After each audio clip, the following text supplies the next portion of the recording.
Hello friends, Techpedia ఛానల్కి స్వాగతం. ఈ వీడియోలో మనం జియో లాంచ్ చేసిన కొత్త యాప్ గురించి తెలుసుకోబోతున్నాం. వీడియో చూసిన తర్వాత ఈ యాప్ గురించి మీరు ఏమనుకుంటున్నారో తప్పనిసరిగా కామెంట్ చేయండి. ఇలాగే మన ఛానల్లో వచ్చే అప్డేట్స్ అని మిస్ అవ్వకుండా ఉండాలంటే ఛానల్ కూడా సబ్స్క్రైబ్ అవ్వండి. ఈ విషయం గురించి అంటే ఈ యాప్ గురించి అందరికీ తెలిసేలా తప్పకుండా వీడియో లైక్ చేయండి, షేర్ చేయండి. ఇక మీరు ఇప్పుడు స్క్రీన్ పై చూస్తున్నారు కదా, నేను మన టెలిగ్రామ్ గ్రూప్లో మెడ్లైఫ్కి సంబంధించిన ఒక ఆఫర్ షేర్ చేయడం జరిగింది. మెడ్లైఫ్ యాప్ లేదా వెబ్సైట్లో మీరు 500 రూపీస్ లేదా అంతకన్నా ఎక్కువ మెడిసిన్ కొన్నట్టయితే మీకు 200 సేవ్ అవుతుందన్నమాట. మీరు డీటెయిల్స్ కోసం ఇక్కడ ఈ లింక్ పై ట్యాప్ చేసి చూడొచ్చు మన టెలిగ్రామ్ గ్రూప్ లో. ఇక మీరు ఇప్పుడు స్క్రీన్ పై చూస్తున్నారు కదా, నేను ప్లే స్టోర్ లో జియో బ్రౌజర్ ఓపెన్ చేయడం జరిగింది.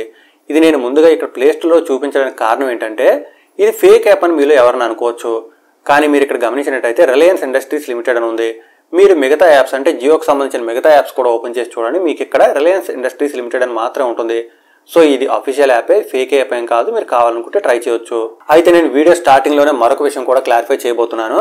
చాలా మంది ఈ బ్రౌజర్ ఉపయోగించినట్టయితే మనకి ఇంటర్నెట్ చాలా స్పీడ్ అవుతుంది, జియో యూజర్స్ అందరూ కూడా ఇదే బ్రౌజర్ ఉపయోగించండి అని చెప్తున్నారు. యాక్చువల్గా అలాంటిది ఏం ఉండదు. ఇలాంటి బ్రౌజర్ వల్ల మనకి ఇంటర్నెట్ స్పీడ్ అయిపోతుంది అనేది మాత్రం చాలా రాంగ్. కొన్ని బ్రౌజర్స్ పెర్ఫార్మెన్స్ బాగోకపోవడం వల్ల మనకు కొంచెం నెట్ అయితే మాత్రం స్లో అవుతుంది తప్ప, కానీ మ్యాక్సిమం బ్రౌజర్ టు బ్రౌజర్ మీకు అంతగా తేడాలు అయితే మాత్రం కనిపించవు.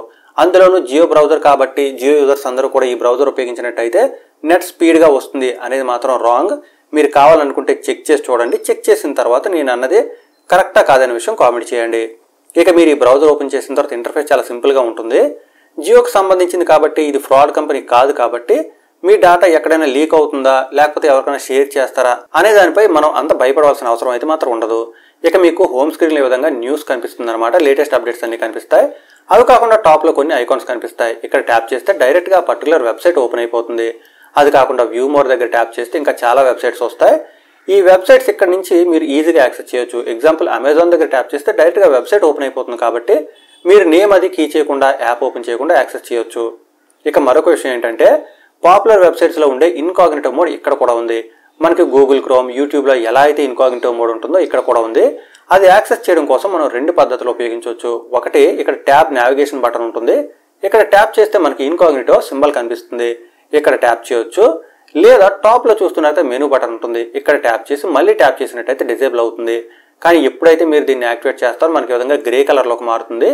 ఈ విధంగా మారిన తర్వాత మీరు ఇక్కడ ఏ వెబ్సైట్ ఓపెన్ చేసినా, ఏం సెర్చ్ చేసినా కానీ హిస్టరీలో అది ఉండదు. కాబట్టి నెక్స్ట్ ఎవరైనా ఓపెన్ చేసి మీ హిస్టరీ చెక్ చేస్తే ఆ పర్టికులర్ వెబ్సైట్స్ ఏవి కూడా ఓపెన్ అయినట్టు కనిపించదన్నమాట. ఆ విధంగా మనకి ఇన్కాగ్నిటో మోడ్ ఉపయోగపడుతుంది.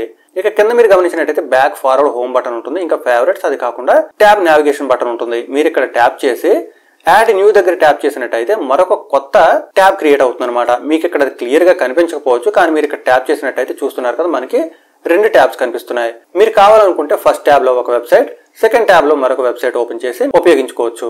ఇక మీరు ఇక్కడ 3 డాట్స్ పై ట్యాప్ చేసినట్టయితే మీకు కొన్ని ఆప్షన్స్ వస్తాయి, కానీ ఇది లిమిటెడ్ కాదు. మీరు ఏదైనా వెబ్సైట్ ఓపెన్ చేయండి, ఓపెన్ చేసిన తర్వాత 3 డాట్స్ పై ట్యాప్ చేస్తే మీకు మరికొన్ని ఆప్షన్స్ వస్తాయి అనమాట.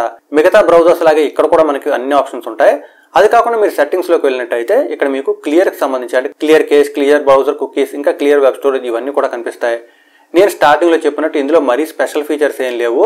కాకపోతే జియోకి సంబంధించిన బ్రౌజర్ కాబట్టి చాలా మంది ఇంట్రెస్ట్ చూపించవచ్చు, అందువల్ల వీడియో చేస్తున్నాను. మీరు కావాలనుకుంటే ట్రై చేయండి. మిగతా బ్రౌజర్స్ కి దీనికి పెద్ద తేడా అయితే మాత్రం మీకు కనిపించదు. నచ్చితే కంటిన్యూ చేయొచ్చు, లేదా మీరు రెగ్యులర్ గా బ్రౌజర్ కి మీరు షిఫ్ట్ అయిపోవచ్చు. డీటెయిల్స్ మీకు అర్థమయ్యాయి అనుకుంటున్నాను. మీకు ఇంకా ఏమైనా డౌట్స్ ఉంటే కామెంట్ చేయండి. ఈ కొత్త యాప్ గురించి అందరికీ తెలిసారు, తప్పకుండా వీడియో లైక్ చేయండి, షేర్ చేయండి. మన ఛానల్ వచ్చే అప్డేట్స్ అని మిస్ అవ్వకుండా ఉండాలంటే ఛానల్ కూడా సబ్స్క్రైబ్ అవ్వండి. Thanks a lot. Thanks for watching.